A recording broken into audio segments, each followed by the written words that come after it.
Hi guys, what is up? It is your girl Paige. Why am I here again making more videos? Because I finally found this lovely, happy, sweet spot of what it is that I actually enjoy. Like I'm getting back into that space where I'm enjoying doing commentary again. I know it's crazy, right?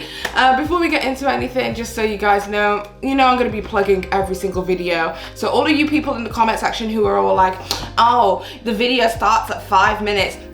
You, because I delete every single one of your comments, okay? You're gonna watch me do my self-promotion whether y'all like it or not. With that being said, if you like today's makeup look has been done using colors from my palette. Yes, we've got some sultry green tones. As you guys can see, we are silky, buttery, and soft.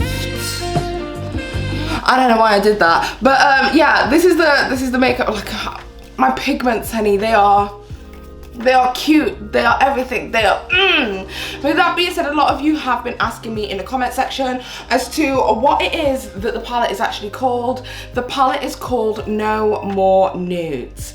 And the reason that I've called it No More Nudes is purely because I feel like a lot in the makeup industry recently, a lot of people are coming out with some basic ass nude palettes, and honestly I feel like we're all as a community over nudes right now. Like there's only so many nudes. There's only so many colors, so I thought I'd give you guys a really bright and colorful color story, something that we can all get stuck into. There is a couple of transitional shades in there for you guys, so if you did want to do one singular nude look, I feel like you would be able to using the palette. However, it is all bright, super duper colorful, and it's called No More Nudes, and also No More Nudes because no one is going to tell me what the fuck to do with my body. Anyway, without further ado, we are going to get straight into today's video. See, the self-promotion wasn't that long this time, so calm down, Sally22. We are going straight into today's drama. Today's drama, we are talking about something that actually happened 2 weeks ago and has literally only come onto my radar recently, which is something to do with the fat acceptance / a body positivity community, a community that I tend to delve in and out of every so often. So with that being said, let's get straight into today's drama pertaining to Glitterandlazers versus FatGirlFlow straight after this intro. One.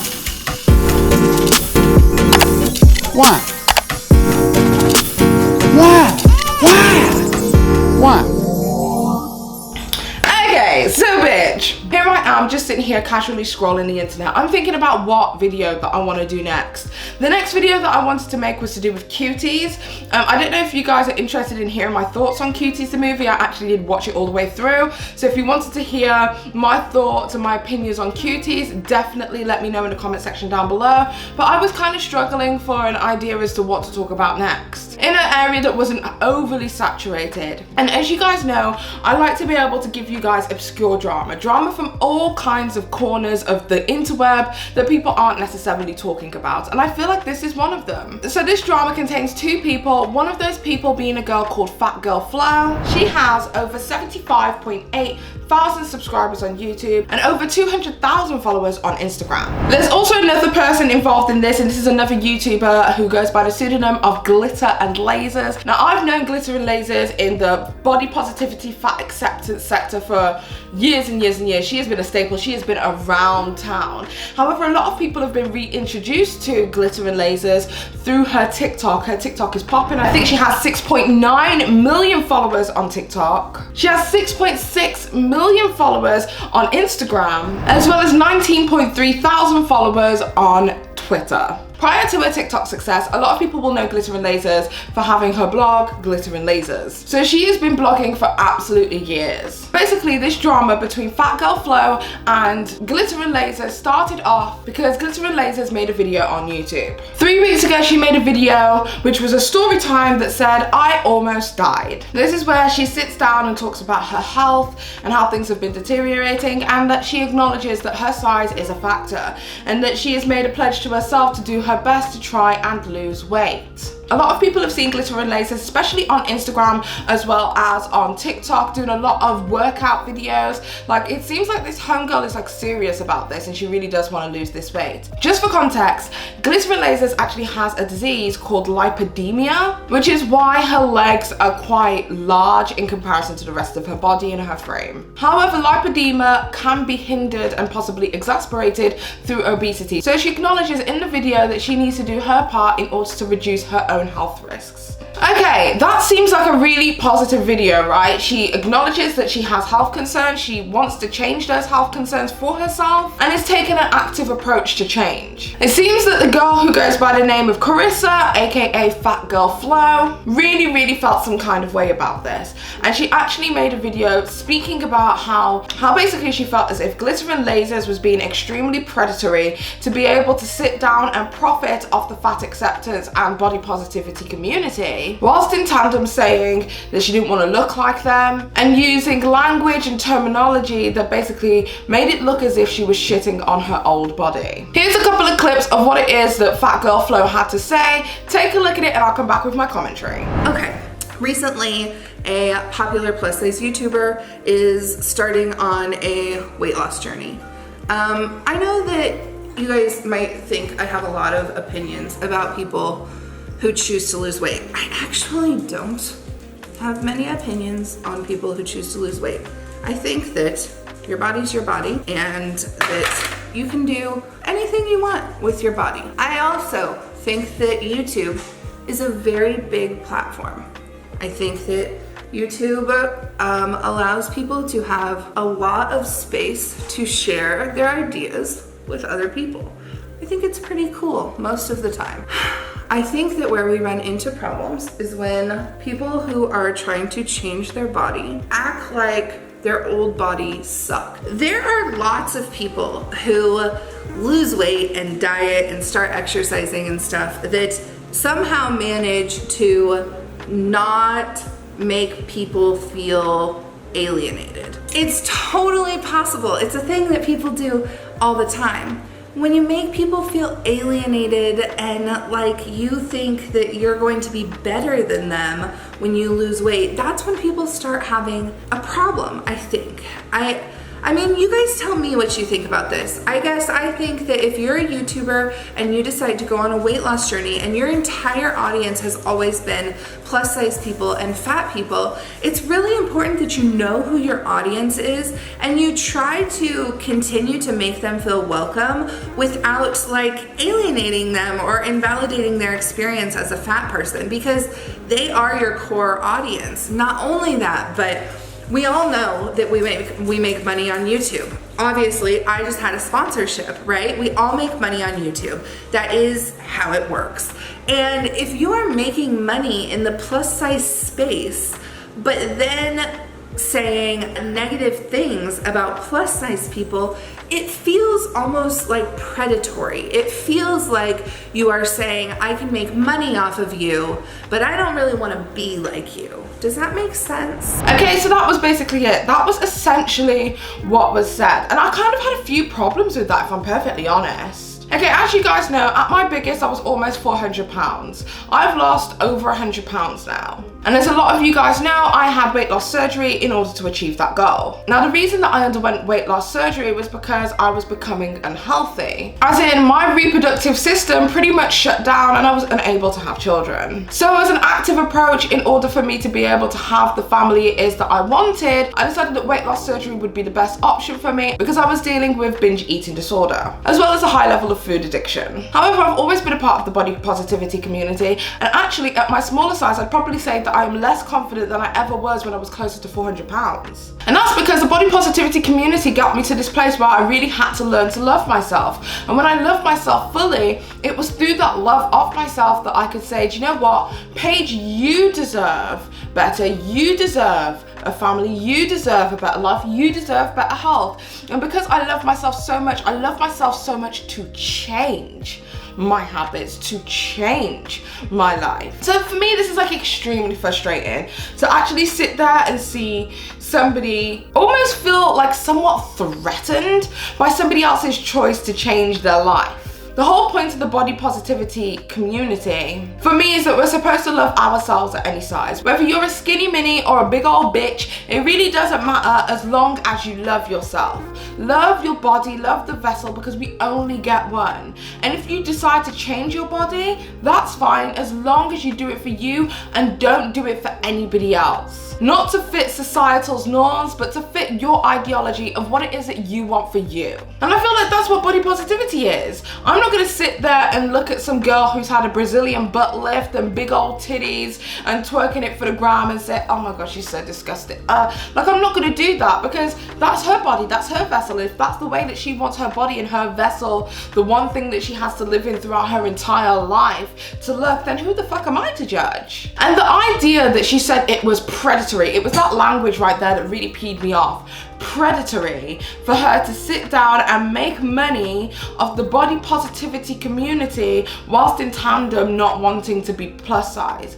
Not wanting to be plus size doesn't mean that you don't want to be a part of the body positivity community. You can still be body positive and not be fat. You hear that, bitch? You can still be body positive and not be fat. One more time for that girl in the back. You over there? Yes. You can still be body positive and not be fat. That is what self-love is supposed to be. That is what self-love encompasses. And just because somebody has taken time to make the personal choice that this is not what they want for them and that they want to change elements of themselves doesn't make them any less body positive, fat accepting, and does not inherently mean that they are exhibiting a level of fat phobia. I understand that diet culture, especially for people who are going through certain disorders, can be quite triggering. And the conversation of diet culture in general can be extremely triggering. And I'm not gonna sit here and say that FatGirlFlow didn't watch that and feel somewhat alienated by some of her verbiage. However, what works for Glitter and Lasers is not necessarily what works for her. And we also have to put into the equation that I can't sit there and speak for FatGirlFlow's health and pretend to be a doctor for the day and diagnose that she's going to die or anything like that. But what I can say is that Glitter and Lasers is actually dealing with something far different to what FatGirlFlow is having to deal with. She's having to deal with an additional illness, which is lipidemia, which is something that she will never understand or relate to, because fortunately for her, she doesn't have that disease. Now, just to give you guys a quick rundown of what lipidemia actually is, it says female or gynoid fat under the navel, on the buttocks, hips and thighs. It tends to be what gives us as women our curves. Gynoid fat increases during puberty and is smooth and soft in texture, but not all gynoid fat is the same. For example, if you could not lose gynoid fat with strict eating and intensive exercise regime, and instead the fat continued to grow no matter what lifestyle changes you tried, what if the gynoid fat was painful and felt like heavy weights and bruised you easily? That type of fat is called lipidemia, meaning fluid in the fat, and is well known to remain unresponsive to lifestyle changes. However, if you compile having lipidemia, which is already a painful disease that many have, with being obese on top of that, you can imagine how much more pain Glitter and Lasers has to endure in her everyday life in comparison to the average obese person. And the fact that FatGirlFlow didn't even take that into account and thought it was more about monopolizing off the body positivity community, here's the thing, and this is the part that really pisses me off about this, is that Glitter and Lasers cannot do anything else but live in her fucking body. She has no choice but to live in her body. She doesn't get to take off her body, remove it, and be somebody else the next day. She only gets one body, so whatever choices that she makes for her body is her choice. And sitting there and saying things like it is predatory for her to sit there and profit off the body positivity community whilst in tandem wanting to lose weight is basically saying that the body that you exist in, you have to stay in that body and remain and keep the status quo in order to sit with us. And that is some really divisive. And how dare you sit there and make another woman feel bad about themselves and bad about their body and bad about making personal choices for themselves as individuals and as human beings because it triggers you and makes you feel upset. Just because something is not your choice doesn't mean that it can't be other people's. Guess what? I don't like to have things up my butt. It doesn't mean that there's other people out there who don't enjoy things up their butt. And guess what? I'm not gonna sit there and tell somebody, hey, you like stuff in your butt? That doesn't make me feel comfortable. Do you know what? I think it's disgusting disgusting that you like things up your butt. That would be me not allowing other people to make life choices for themselves. That would be me not allowing other people to live for themselves and do what makes them happy. People don't have to do things to make you happy, FatGirlFlow. And it really pissed me off. Really pissed me off that you would sit there on your platform and be a bitter ass Betty because somebody else made a life choice that you don't like. You don't have to live in a home, you don't have to live in a body, you don't have to do what she does. But you know what this shows? This shows your hyper insecurity. And this is half of my problem with a lot of people within the body positivity community, is that when y'all sit there and say, oh, it's triggering, and or that you're alienating other people who might be in your audience who have the body type that you have that you don't like, that means that other people, that regardless of how they feel about themselves, shouldn't actually be honest and truthful about how they feel about themselves. Body positivity is about being happy in your body, no matter what. But if you want to make a change for your body, absolutely nobody on this fucking planet should tell you how to live in your body. We already have diet culture telling us that we're all gross. We already have society telling us what the ideal body type should be. But if somebody wants to do something outside of those parameters for their health, for nobody else in this world but them, because they nearly fucking died, how dare you? So basically what happened after is that Glitterandlazers made her response saying that, you know, the choices that she makes for herself is not to make anybody feel uncomfortable, but also the fact that people were making judgments on her body, especially people within the fat acceptance community, really did hurt her feelings. This is what Glitterandlazers had to say. Hey there, today I'm going to talk about my health again. I will be very real with you. I did not intend to make this video today. I did not intend to be sitting here filming. I actually intended to be sitting on my couch watching some deliciously crappy TV and just kind of taking it easy. But I guess the internet had other plans for me. And here I am talking about my body again. And I think as a casual observer, this will not be obvious. But as someone who has lived in this world, it is painfully clear. There is not really a body positive community. There are not a large group of people who agree on what body positivity is, who support each other in any actions. In fact, the majority of the conversations that happen in the body positive space are people fighting over what body positivity really is. And I have seen less encouragement and less support in that community than I have seen in other communities I am part of. In fact, that community, the body positive community, has actually been worse for my mental health than some of the other communities I'm in. And we're gonna talk about that and unpack that. First and foremost, I probably should define what body positivity is to me. Again, it's a very debatable definition, so that is where all the trauma comes from. But we'll start with what I believe. I believe that every person, regardless of their size, shape, color, gender, sexual identification, abilities, whatever makes them different, has the right to exist peacefully in their body and free of discrimination. End point. That's what I believe. And honestly and truly, I actually agree with her. One thing that I noticed was that FatGirlFlow had been heavily monitoring her comments. She was basically deleting anything that had anything negative to say about her because the comment section seemed to be overwhelmingly positive, and I don't believe that that would have been the case because a lot of people who were on Glitterandlazers posts were also overwhelmingly positive. Now, either both of them are deleting all negative comments or one of them is, and I feel like the person that people would disagree with the most would be FatGirlFlow over Glitterandlazers. So I do believe that she's heavily moderating her comments. She actually made a video response to Glitterandlazers, which is like a 3-minute video basically saying what it is that we should expect from her going forward and what it is that she was going to be doing. And that she basically acknowledged that she should have changed her verbiage and that instead of saying body positivity, because that can encompass pretty much everything, that what we really should be talking about is fat acceptance, and that in the fat acceptance community, this is not accepted. But I don't feel like she should be the gatekeeper of what is accepted within the fat acceptance community, because as a fat person, I accept essentially that everybody has the right to change their body in whatever way they see fit. And you can be a supporter or an ally of the fat acceptance community. That's just my 2 cents, that's just my theories and thoughts on the whole entire situation.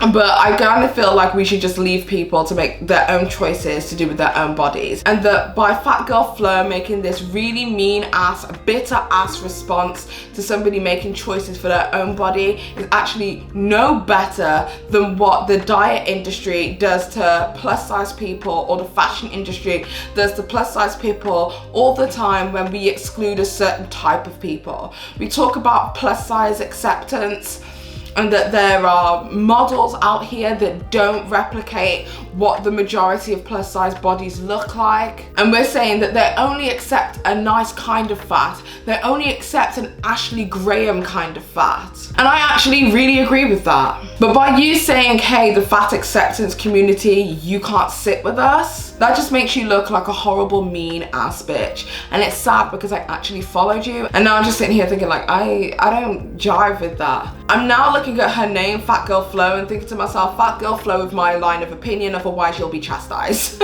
Anyway, that's just my thoughts and feelings on the whole entire situation. Tell me what it is that you guys think in the comment section down below. Do you agree with me that FatGirlFlow really just overstepped the line, just talking about somebody else's choices for their own bodies because it upset her? Do you think that that was a line that really shouldn't have been crossed, regardless of what your discussion or your overarching topic would be? Or do you disagree and feel like Glitterandlazers shouldn't be using certain verbiage that could possibly trigger or alienate her audience? Tell me what it is that you guys think in the comment section down below. Also, if you like this kind of content from me, don't forget to give this video a thumbs up, as well as hitting the subscribe button with the notification bell so that you never miss a video from me, PaigeChristieUK. Why? Because I told you so. With that being said, I hope you guys have an amazing day or evening, whatever it is that you're doing. And until next time, you badass bitches.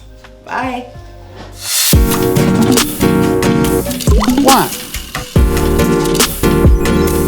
One.